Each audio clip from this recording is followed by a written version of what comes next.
Bienvenidos a Una Ventana Siempre se abre. Siempre se abre una ventana con Aurora Mortera. Y el día de hoy para mí es un honor tener aquí presente a Darío Almaraz Morales, compañero de batalla. Así es, compañero de batalla.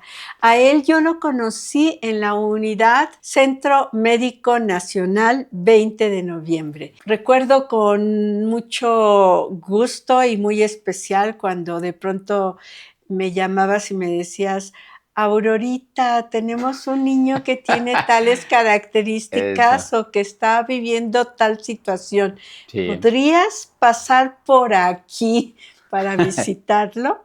Bueno, ya adelanté eso, Sí, ¿verdad? ya, me vas a robar palabras, pero bueno. Te puedo decir justo así, compañero de batalla. Sí, me gusta la manera en que nos conocimos y no hay problema que me digas de compañero de batalla, porque sé que y sabemos que los niños requieren mucha atención emocional. Fíjate que algo que siempre a la población en general le intriga es cómo es que a alguien que es del sexo masculino, o sea, un hombre, se puede interesar en una profesión que ha sido vista más para las mujeres, que es justo la enfermería, ¿no?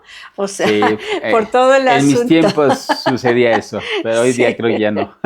Hoy tiempo ya no Hoy ya tanto, no tanto, exacto. pero para nuestra generación Sí. siempre es como muy llamativo y yo no sé si exista un comportamiento diferente de los pacientes cuando es un enfermero hombre que es una enfermera mujer. Un punto muy interesante en aquellos años en los noventas, cuando entré a a la universidad, que eran más mujeres que hombres en la carrera de enfermería como tal, y los que estábamos como hombres iniciando la carrera, era así como que tú eres con tendencia sexual diferente, ya sabes cómo en la Se ponía sociedad en duda se pone en duda. tu identidad. Exactamente, porque en ese momento pocos hombres se insertaban en la carrera predominantemente por mujeres. Pero bueno, sin embargo, estás ahí, empiezas a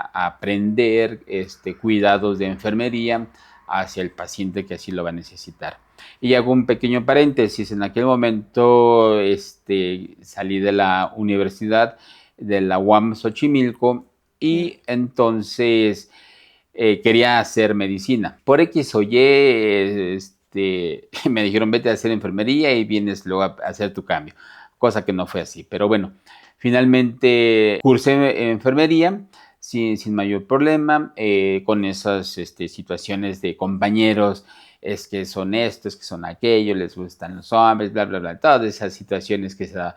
Pero bueno, cosas secundarias a tu interés o a mi interés como en ese momento de hacer la carrera de enfermería. Perdón que te interrumpa, pero por qué te atrajo a estudiar enfermería?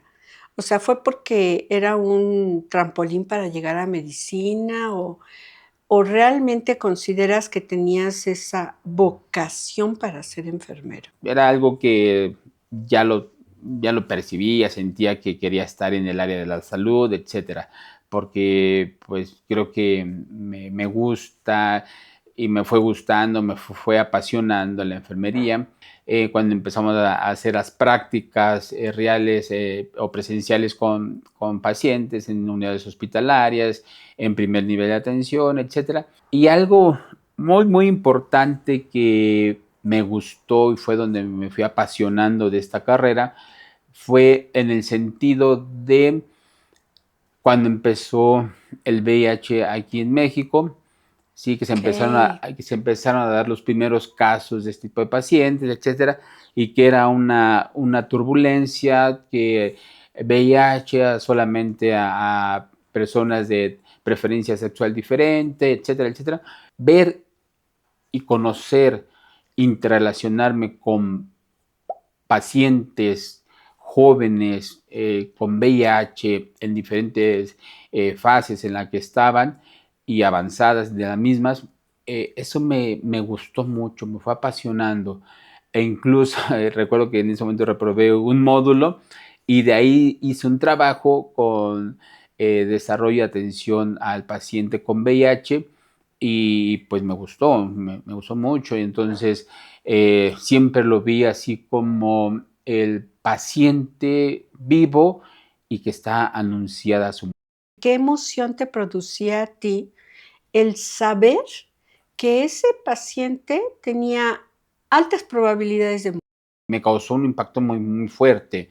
Incluso recuerdo que estaba haciendo las prácticas, terminaron y demás, y estaba festejando en casa a un año nuevo, algo así, un 25 de diciembre, en la cual pues ya fue tanta mi carga emocional seguramente que exploté en llanto, ¿sí? Y me dijo, ¿qué te pasa? ¿Tienes algo? ¿Te ha sucedido algo? Etcétera, etcétera. Y le digo, no, entonces entre sollozos dije, pues yo tengo que ayudar a algo, tengo que hacer algo por esas personas, Ok. tengo que hacer algo, o sea, a lo mejor ese algo en mi parte de carrera, de profesión, es apoyarles en las intervenciones de procedimientos de la mejor manera. Y algo que a lo mejor cuando nos conocimos comentaba que yo quería hacer psicología y todas esas cuestiones porque me llamaba la atención, porque yo veía muchas situaciones, muchos pacientes de esa manera. También te enfrentabas a niños que tú sabías que su estado de gravedad era muy alto y que las probabilidades de que fallecieran eran muy altas también y que podríamos estar a horas, incluso a Sí. horas, y estábamos ahí y tú tenías que seguir haciendo los procedimientos y yo seguía acompañando a ese paciente y a su familia, manejando nuestras propias emociones. ¿Cómo hacerle desde tu punto de vista, hoy que eres coordinador de enfermería, cómo hacerle para que el personal no se vea impactado, no se vea golpeado, no se vea rebasado emocionalmente por todo eso, porque no es cualquier cosa? ¿Cómo manejo esa situación? Yo creo que ser empático, ser carismático, depende de la edad del paciente. En este caso, pues estuve muchos años, como lo sabe Aurora, en trasplantes de hematología, tanto de adultos como pediátricos, y era enfrentar las cosas lo mejor posible para esa situación. O sea, que es un poco entonces, por lo que tú dices, lo que hace el profesional y en este caso el enfermero es dejar de pensar en sus sentimientos y solo mirar lo que necesita el paciente. La situación que el paciente está viviendo es lo primordial. Y luego cuando te vas a tu casa, ¿Qué hago? Y a lo mejor aquí voy a hacer mención de mi segunda, bueno, otra actividad laboral que tengo en la docencia. Empecé primero en la docencia y luego me aquí al hospital, poco tiempo, como un año de diferencia, etcétera. En esta situación, la docencia la he tomado así como ese esparcimiento de relajación, de olvidarme del hospital, porque a veces yo creo que hay que salir del hospital y dejar al paciente. ¿Sí? No salir con el paciente que tiene eso, que tiene aquello. O sea, a veces es inevitable, obviamente, pero en la segunda actividad, en la docencia que hago, lo sigo haciendo como una actividad de distracción, de olvidarme del hospital. es terapéutico. Seguramente. Yo te diría que como especialista en la salud mental, como psicoanalista, psicoterapeuta, es terapéutico escribir con respecto a los pacientes, es terapéutico reflexionar desde la teoría, compartir con otros Sí. los casos, como cuando ves una película, no es lo mismo estar que ver en una película, ¿verdad? Entonces no es lo mismo estar sufriendo por ese paciente que platicar de ese paciente. Claro, completamente diferente. Durante el tiempo que he estado en la docencia, doy 2 materias que para mí se me hacen interesantes, pediatría y geriatría. Cuando estaba trabajando con los pacientes hematológicos, de trasplante, propiamente de hematología, etcétera, y me tocaba dar pediatría, era esa terapia que a lo mejor dices muy atinadamente de decirlo, de expresarlo o dependiendo el módulo, el tema, a veces insertaba un caso de paciente. Ok. Insertaba el caso del paciente donde les hacía la vivencia de cómo se trabajaba, cómo se hacía, impartiendo el conocimiento, pero también impartiendo esa vocación, esa sensibilidad que tenemos que tener para atender a esa persona, a ese ser humano. Me voy a adelantar entonces un poquito a una reflexión de esta plática que estamos teniendo, que es con respecto a cómo podemos ayudar al personal de enfermería para que su trabajo sea un trabajo que no lo lleve a un quemamiento profesional o a un burnout o que no lo lleve a una despersonalización en su trabajo. Uno sería crear espacios, que mucho se ha platicado, crear espacios donde el personal pueda platicar de los casos y pueda platicar del impacto emocional que les produce, ¿no? Pueda reflexionar sobre los casos. Platicar de ciertos casos de los pacientes, liberar emociones, etcétera. Y alguna vez comenté, a ver, ya falleció este paciente, ¿qué opinas? ¿Qué sientes? Etcétera. Entonces nos sentamos en el refrigerio y dime tú, ¿qué opinas? ¿Qué opinas? ¿Qué opinas? ¿Qué sientes? Etcétera. Era así como liberar un poquito esas emociones. No soy ese jefe capataz de esto, de aquello y demás. Sí. Que a veces sí hay que tener un poquito de cuidado porque como todo ser humano, a veces o profesión, a veces hacen cositas que no son de acuerdo. Pero ya cuando rebasan situaciones, pues sí, lo platicamos, lo decimos. Las personas de enfermería que estamos en ese equipo de trabajo son tanto responsables, tienen el esmero para cuidar al paciente, entonces no es estar siempre batallando. Hay situaciones que sí hay que a lo mejor señalar para puntualizar, para decir hazlo bien y demás. Y como ejercicio, como terapia para que no se quemen y demás, porque hay casos a veces complicados. ¿Qué es lo que tiendo a hacer? Bueno, es una costumbre de trabajo que hay, que diario se hace distribución de pacientes diferentes. Ah, ok. Entonces, pues en algunos momentos así, es que vamos a dejar pacientes, la misma persona con los mismos pacientes una semana. Pero pues no es para mí no es funcional porque hay la oportunidad de cambiar pacientes día con día para que no se enfrasquen en Pero un caso. eso, o sea, tiene sus pros y sus contras, ¿no? Porque de pronto yo como enferma, yo diría, para mí es mejor el mismo enfermero, Sí, exacto, ¿no? sí, O sea, ya eso es lo conozco y no me va a plantear el asunto de, oye, ¿y tú cómo te llamas? ¿Y por qué no vino fulanito de tal? Y exacto, es que sí, yo me sí. siento mejor con él.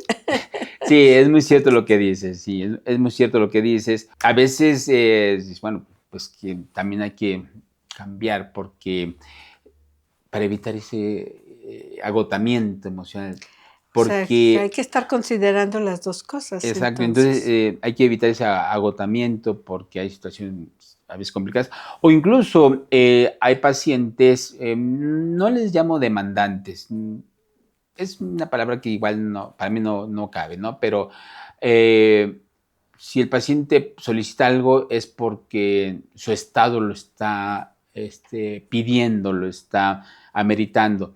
Entonces, a veces el paciente lo hace de manera en que necesita de algo y la persona de enfermería que le tocó en ese momento dice, es que ese paciente me dice eso, me dice aquello, y bla, bla. ¿Y te llegan a decir que no quieren a ese enfermero porque es hombre, que prefieren a una mujer? O viceversa, te llegan a decir que prefieren a un hombre que a una mujer. Sí, ha sido muy, muy raro que me vayan a expresar eso, pero sí, sí lo llega a ver. Incluso también mis compañeros me dicen, no, ¿sabes qué? Mejor cámbiame al paciente porque ya me lo dejaste 2 veces y el paciente es así, hace algunas situaciones. Y entonces, para evitar problemas, porque hoy día sabemos que hay muchos problemas legales, valga la expresión, entonces, ok, cambiamos del paciente, ¿sí? Okay. Por las condiciones, por lo que se dio y demás. Entonces, cambio a la persona de paciente. Cuando llega un paciente de ingreso, tengo la costumbre de decirles que el paciente tiene toda la confianza de expresar si tiene una mala atención. Okay. Una mala atención por enfermería, por médicos, camilleros, trabajo social, cualquier persona, trabajador que llegue a dar su atención al paciente de cualquier situación y si la recibe mal, lo exprese mediante el buzón de quejas. Y de igual manera, si usted considera, ahí está el buzón para que dé la felicitación a esa persona. En algunos momentos me doy la oportunidad de pasar a ver a los pacientes y decirles cómo ha recibido la atención, cómo se ha sentido con la enfermera, con el enfermero, etcétera. Y lo han expresado, me siento bien o algo, y a veces sí han dicho, es que la enfermera tal o el enfermero tal, pues se portó de esta manera o hizo aquello y demás. Entonces, para evitar un choque como tal, ya le hago saber algunas situaciones y al otro día le cambio a la persona de enfermería para evitar situaciones que mal incomoden al paciente y eso genere alguna situación no grata para la situación del cuidado de enfermería. Ok, pues bueno, creo que podríamos incluso llamarle a esta plática, esta charla, algo así como la otra cara de la enfermería, ¿no? Sí, algo así. Ok, sí. Pues bueno, ha llegado el momento de hablar de 6 cosas que debes de saber para vivir mejor con respecto a este tema. 1. La profesión de enfermería no es solo cuestión femenina. Los hombres también ocupan y realizan esta profesión y de una manera excelente. 2. Es muy importante, hombre y mujer en esta carrera, no hay distinción de género, ambos considero que son excelentes en la atención a los pacientes. 3. El personal de enfermería sabe cuál es el diagnóstico y enfrenta dentro de sí mismo el hacer un trabajo siempre profesional, donde lo que sabe no sea lo que predomina. Sí, el personal de enfermería tiene la responsabilidad y sabe el diagnóstico del paciente para dar las atenciones de acuerdo al mismo con las intervenciones que conlleva este diagnóstico. 5. Siempre puede ser impactado emocionalmente, pero hay recursos y los recursos están justo en crear espacios para hablar acerca de lo que sienten, de lo que piensan y de cómo están siendo los pacientes. 6. Sí, los compañeros, quien hacemos enfermería, la desarrollamos como tal, tienen esparcimiento, de relajación, de descanso y para evitar que tengan el síndrome de burnout. Entonces, es la rotación de pacientes para evitar el cansancio emocional. Si te gustó este video, dale like y compártelo con otras personas. Es muy importante saber lo que hacen los enfermeros en el área hospitalaria. Nos vemos la siguiente semana con otro interesante tema. Darío, muchísimas gracias por esta plática, por esta charla. Contrario. 28 años de experiencia que se dicen rápido, pero que reflejan toda una serie de acontecimientos, Miles de vivencias. miles de vivencias, ¿verdad? Muy amable. No, al contrario a ti, gracias, Aurora. Es un gusto y me siento contento. Y gracias por la oportunidad porque exactamente, hoy 28 años, muy contento, muy feliz de poder hacer lo que me encanta hacer. Gracias. Gracias.